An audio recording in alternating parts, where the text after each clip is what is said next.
Come boys, boys come.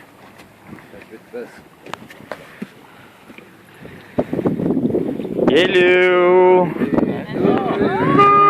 Happy birthday to you. Happy birthday to you. What's his name? Hey, Daisy. Happy birthday to you.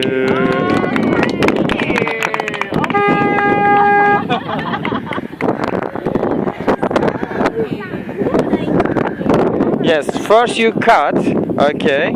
And beef served for you. Ramiz will do for you.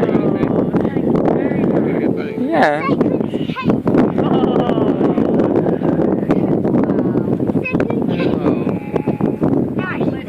Make a wish, make a wish.